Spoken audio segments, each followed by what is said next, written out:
I came home earlier than planned from a work trip, excited at the idea of surprising my wife of 8 years.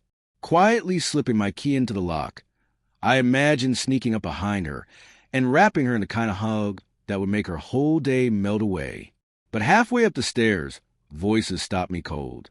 Two of them, one was hers, the other wasn't. My chest tightened, palms damp, fingers trembling against the bedroom door handle. I drew in a steadying breath, turned it slowly, and pushed the door open. What I saw unraveled everything I thought I knew.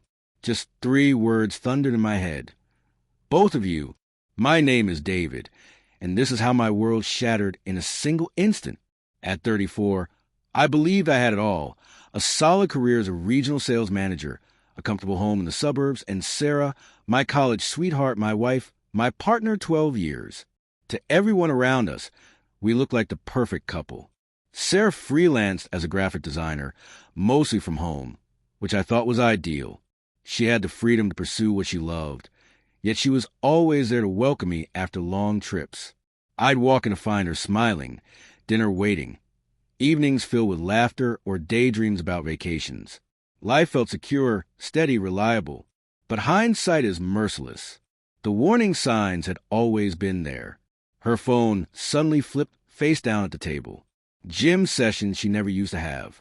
Newer clothes, flashier than before. Late-night projects she couldn't talk about because of confidentiality. I brushed it all aside. She was my wife. She was Sarah, the woman I trusted above all else. Then came that Tuesday in March. My Chicago trip wrapped up earlier than expected when a client meeting ended hours ahead of schedule. Instead of staying overnight, I grabbed the next flight home. I thought it would be a sweet surprise, maybe take her out for a late dinner. On the drive from the airport, I even stopped at a gas station for her favorite flowers, white roses, imagining the joy on her face. Everything looked normal. When I pulled up, her car sat in its usual spot. Warm light spilled through the windows. But parked across the street was a sleek black BMW I didn't recognize. I brushed it off as a neighbor's visitor and walked inside, roses in hand, ready to call out, "Honey, I'm home." Upstairs, faint music drifted through the hallway, tangled with hushed voices. My steps slowed. My heart pounded. One voice was Sarah's, lighter, breathless, playful in a way I hadn't heard in years. The other was a man's. My mind raced for explanations. A client call? A movie? But deep down, I already knew. At the top of the stairs, the bedroom door sat slightly ajar, light spilling through, shadows shifting across the walls. Then I heard her laugh, that laugh, warm and intimate, once reserved only for me. For a second, I thought about walking away. If I didn't see it, maybe I could pretend. Maybe we could still fix things. But I couldn't.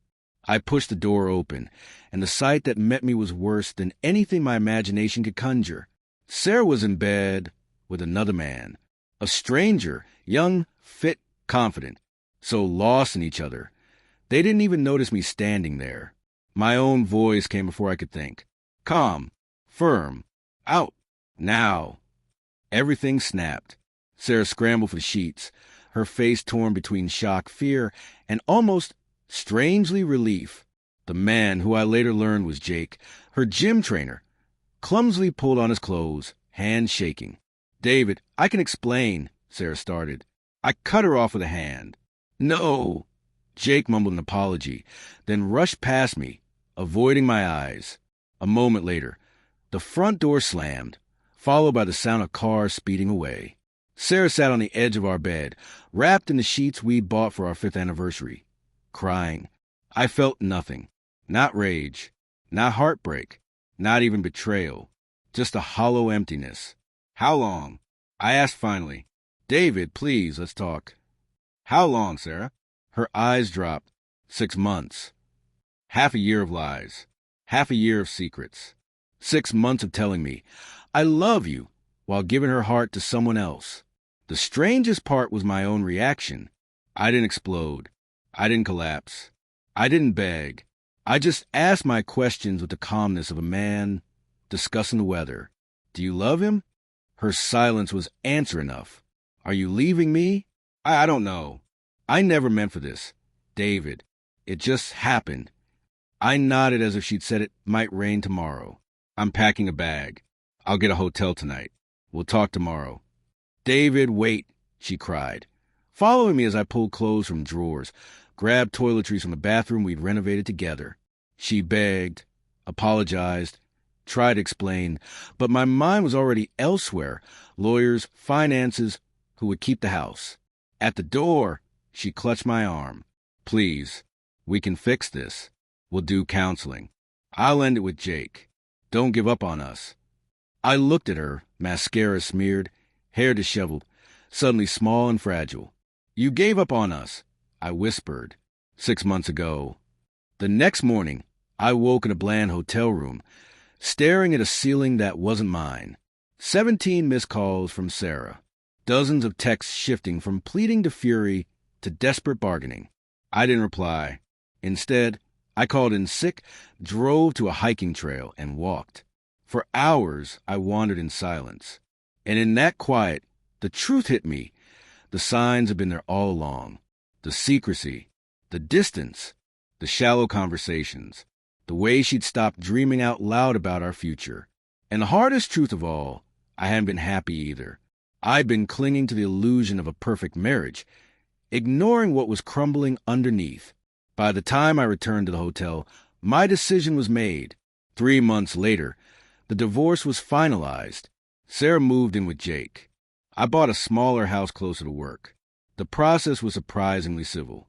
She was weighed down by guilt. I just wanted closure. But life has its twists. 6 months after it ended, I ran into her at a coffee shop. She was alone, looking drained. When her eyes met mine, tears welled instantly. Jake left me, she whispered. He never wanted anything serious. He just wanted the thrill. And for the first time in months, I felt something. Not gloating, not victory, just sympathy. I'm sorry, Sarah. And I meant it. Are you happy? She asked softly. I thought about my little house, the cooking classes I'd started, the woman from work, Lisa, who laughed at my jokes and actually listened. Yeah, I said, surprised at how true it felt. I think I am. She nodded through her tears. Good. You deserve that, David. You always did. And that's when it hit me. Her betrayal didn't just end our marriage. It exposed a truth we'd both been too afraid to face.